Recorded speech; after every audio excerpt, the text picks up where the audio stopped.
Hola a todos, mi nombre es Joy Rivas, soy artista visual egresada de la Facultad de Artes ASAP y el día de hoy voy a hablar de mi más reciente proyecto que se llama Bien Querer.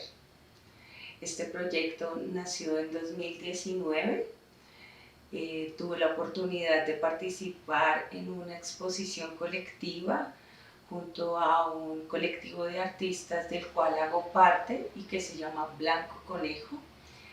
Y desde 2018 recibimos una invitación para hacer una exposición en una galería que se llama LGM, ubicada en el Distrito Artístico de Bogotá. Y esta galería nos pide hacer una intervención del espacio. Para nosotros se volvió un reto, teniendo en cuenta que esta galería realmente es inmensa. La metodología del colectivo es una metodología muy particular, teniendo en cuenta que nosotros trabajamos a partir de un tema. Para este proyecto seleccionamos el tema de lo sacro y lo profano. Podíamos escoger algunos de los dos temas, fuera lo sagrado o fuera lo profano, o ponerlos de alguna manera en un diálogo.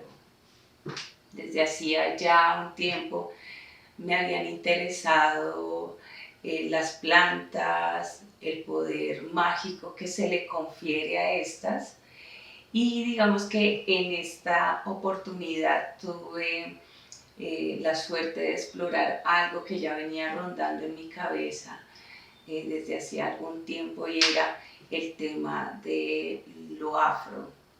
Sin embargo, yo había manifestado bastante resistencia con el tema de lo afro, ya que lo que me interesaba de alguna manera era una posición que reivindicara o que de alguna manera fuera un poco contestataria al respecto. Me encuentro haciendo una investigación sobre plantas, sobre medicina ancestral, y es allí cuando me encuentro con un texto maravilloso en la Biblioteca Básica de Cocinas Tradicionales de Colombia, en el cual se habla de los brebajes o de la medicina que implementaban los frailes cuando llegaron acá a las tierras de América. Este texto me lleva a otro y a otro, y finalmente termino sumergida en los textos de la Inquisición. Allí me encuentro con los autos de fe del Tribunal de Cartagena de Indias. Recordemos que existieron 3 tribunales del Santo Oficio en toda América, uno en México, el otro en Lima, y finalmente este que es para mí muy importante, que es el de Cartagena de Indias. Durante la colonia en América Latina, la magia amorosa tuvo un importante auge y también persecución por parte de la Inquisición. Recordemos que precisamente el Tribunal del Santo Oficio, instaurado en Cartagena de Indias, donde entonces era un puerto, se encarga de erradicar cualquier resquicio o cualquier índice de algo que no fuera la tradición católica, la cual estaba instaurada en América Latina a la fuerza, ¿verdad? En el Tribunal del Santo Oficio se empiezan a hacer estos procesos por brujería, y de lo que más me parece interesante era como de alguna manera los inquisidores, digamos que la persona que estuviera a cargo del proceso de inquisición, se esmeraban un montón en obtener detalles e información sobre las prácticas que las brujas llevaban a cabo en la época. Entonces se tomaron el trabajo de escribir al detalle algunos de estos conjuros, que son de los cuales yo he hecho mano para hacer este proyecto. Para mí resulta bien interesante esa dicotomía entre erradicar cualquier práctica que no fuera católica, pero a la vez son precisamente estos documentos los que terminan rescatando muchos de los saberes de la época en torno a la magia amorosa. Si bien tanto hombres como mujeres practicaban la magia amorosa, la que más me interesa es precisamente las prácticas ejecutadas por las mujeres afrocaribeñas de la época. Permítanme citar una frase hermosa de Luz Adriana Maya, quien es una persona que ha indagado y ha investigado fuertemente sobre este fenómeno. Allí donde los inquisidores solo veían pactos con Satanás y prácticas demoníacas, había una realidad, una particular forma de resistencia a la esclavitud. Definitivamente a esta posibilidad es a la que yo apelo en este proyecto, evidenciando un entramado cultural, identidades colectivas y la belleza presente en los conjuros de la Inquisición. El día de hoy les voy a mostrar 4 conjuros que hacen parte de este proyecto. El primero del que hablaré hoy es un unto de agua y hierbas. Dice que había que bañarse en una planta que se llama, o que en la época se denominaba tostón, y que luego tocaba recoger esta agua y colocarla en un calabacillo para cuando la persona o el ser amado se acercara, había que colocarlo en los brazos y en el pecho y abrazar al ser amado impregnado de este unto de amor. Dicen que Paula de Aguiluz, que es un personaje bien interesante, es uno de los que más llama mi atención porque ella, digamos que fue muy astuta al jugar con la Inquisición. Ella fue acusada de brujería en Cuba primero y después exiliada llega a Cartagena y allí también es acusada por las mujeres de la alta sociedad por brujería.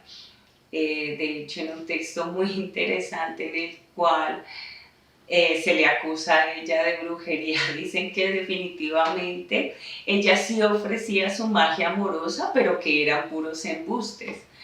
Me gusta mucho, digamos que incluso dentro de los textos de la Inquisición deja entrever, ¿no?, cómo era la sociedad de la época y cómo también ocurrían como una suerte de chismes, de intrigas, de amores, de desamores, porque Paula de Aguiluz manifiesta que a ella se le acusa de brujería también es precisamente porque sienten envidia hacia ella. Según uno logra entrever en los textos, era una mujer muy hermosa que tenía de alguna manera unos beneficios por parte de su amo, del cual tuvo 4 hijos, y es bien interesante porque también aparece un inventario de todo el ajuar que ella poseía, que no era una vestimenta propia para una esclava de la época. Habían vestidos con piños, pañoletas con hilo de oro, hilo de plata, zapatos lujosos, y eso deja entrever de alguna manera el favoritismo que tenía Paula de Aguiluz dentro de otras esclavas. Y esto también debió despertar en la época cierto descontento entre la clase alta.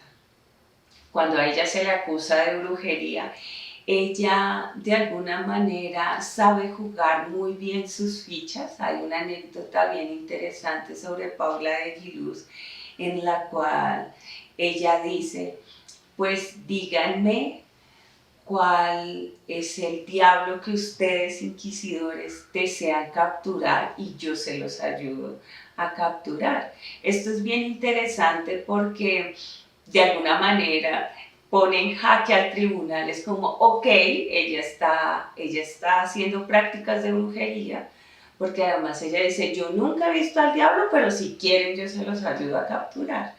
Entonces es como esta situación que pone en un cisma, ¿no?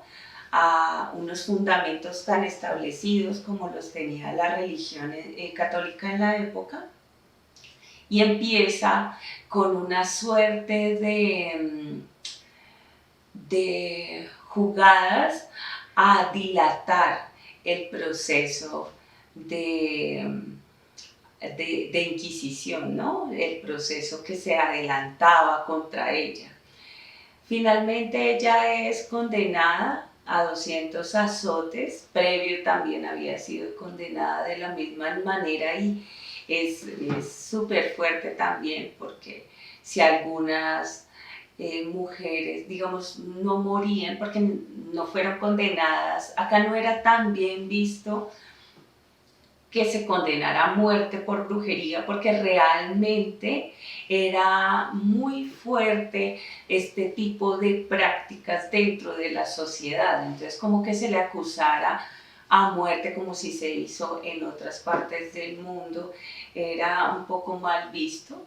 Y si bien acá no se acusaba de muerte como tal a estas mujeres, sí se les condenaba a 200 azotes, que era bastante fuerte, y en algunos casos hay indicios de que algunas mujeres morían producto de los azotes tiempo después.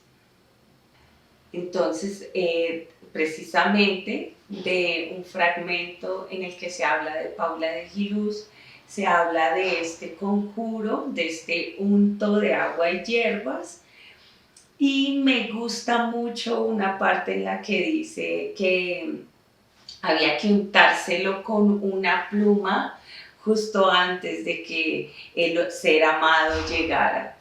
Tocaba untárselo en los pechos, en los brazos, o donde el ser amado la fuera a abrazar.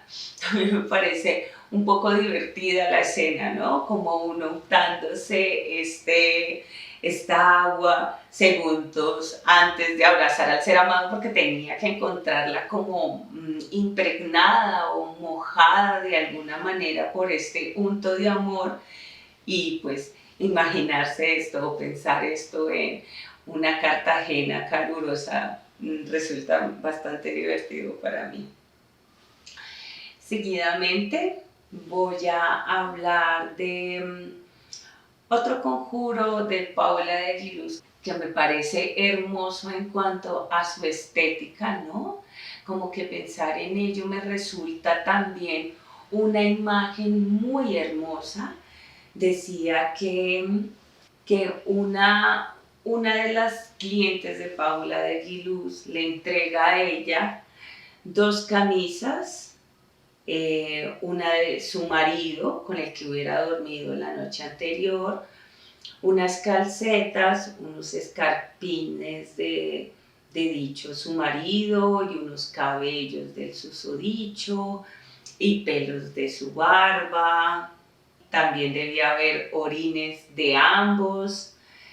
Y finalmente Paula lo que le trae es una bolsita de tafetán carmesí y dentro de ella una cosa redonda que parecía un chavo de Castilla o una moneda de la época y unas frutillas que no lograba identificar. Para este proyecto yo indago de alguna manera cuáles pudieron ser las plantas comunes en la zona y el resultado es esta imagen que vemos aquí. Olvidé decir también que decía que habían unas raíces de algo que no lograba identificar. Me gusta pensar también no solo en los conjuros con esta carga oscura y lúgubre que les confiere el catolicismo, creo de alguna manera, sino como con una belleza muy particular rodeada del aura y de la magia que esconden las plantas y que tienen los objetos en sí mismos. Pasemos ahora al conjuro de las habas, el cual más que un conjuro es un amuleto de bien querer. Dice el texto que han de ser 24 y con ellas ha de ir sal, alumbre, coral, un pedacito de papel y un ochavo de Castilla, un pedacito de plata, y todo esto así con las habas es echado al suelo y se dice: conjuróte suertes y habas con el Dios Padre, con Santa María su Madre y con 3 libros misales y con 3 cirios pascuales y con la misa que se dice dentro de Roma y con San Pablo y San Pedro y el apóstol Santiago y el Señor de la verdad y la Santa Trinidad, que me declaren esto que os quiero aquí mandar. Entonces es súper bonito cómo se empieza a entrever este sincretismo, ¿no? Cómo se pone de hecho a las deidades o digamos que a estas entidades sacras al servicio de una actividad que es mal vista para la gente con una tradición católica. Entonces es como este entramado cultural. También hay reminiscencias de otro tipo de culturas, hay reminiscencias de brujería en Europa, hay reminiscencias de los rituales africanos e indudablemente hay reminiscencias de también los rituales indígenas. Muchos de ellos se comportan como un sincretismo y esto también resulta muy interesante. Finalmente, este conjuro, que es el conjuro del colibrí, es una fuga para mí. No está dentro de los textos de la Inquisición de Cartagena de Indias, sino dentro de un texto de un auto de fe en México, y lo encontré a través de una teórica que se llama Noemí Quesada. Ella dice que el conjuro del colibrí pertenece a la más antigua tradición mexicana, teniendo en cuenta que tiene algunos ingredientes precisamente que hablan de la cultura mexicana, pero que también tiene vestigios de rituales tanto europeos como africanos. Entonces dice que luego de disecado el colibrí, atendiendo de no dañar su plumaje, se le colocaba en el pecho hierbas mágicas: ruda, romero, albahaca, granos de trigo, colorines y alpiste. Lo adornaban con perlas y piedras de coral y lo envolvían en un pañuelo. Una vez así dispuesto, el colibrí era un amuleto que atraía y fortalecía el amor. Este conjuro fue el que de alguna manera para mí me generó más conflicto. Soy vegetariana precisamente en una actitud animalista. Entonces, pensar en la idea de tomar un colibrí precisamente para recrear este conjuro me parecía absolutamente fuerte. Sin embargo, tomé la decisión precisamente porque aún hoy en día hay una práctica cercana al Día del Amor y la Amistad que se realiza en México y que consiste en regalarle un colibrí al ser amado. Esto ha acarreado que muchos de los colibríes de la zona estén en vías de extinción y por esto mismo me lanzo a hacer este conjuro, de pronto como evidenciando de alguna manera esta tradición y que digamos no siempre remata como en una actitud tan ingenua, ¿no? O que no tiene consecuencias a futuro. Me permite de alguna manera hablar de esta posibilidad y de este fenómeno incluso en un contexto actual. Gracias al Museo de la Universidad Nacional no tuve necesidad de matar un colibrí, pero pues igual aquí está, digamos, este fenómeno puesto sobre la mesa. Entonces, este es mi proyecto Bien Querer, con el cual de alguna manera evidencio cómo estos procesos de estos conjuros de amor, estos amuletos, estos untos de bien querer persisten hasta el día de hoy. No en vano nosotros nos aplicamos perfume cuando nos vamos a ver con nuestro ser amado. No en vano usamos también un amuleto o una piedrita que nos recuerda de alguna manera algo, un momento, o entregamos un objeto que resulta significativo para alguien o para uno, para ser guardado y de alguna manera para afianzar esos lazos de amor. Creo que estas mujeres fueron muy valientes al enfrentar al Tribunal del Santo Oficio y también poner en evidencia todas estas prácticas que realizaban para atraer a su ser amado. Espero que les haya gustado y muchas gracias por su atención.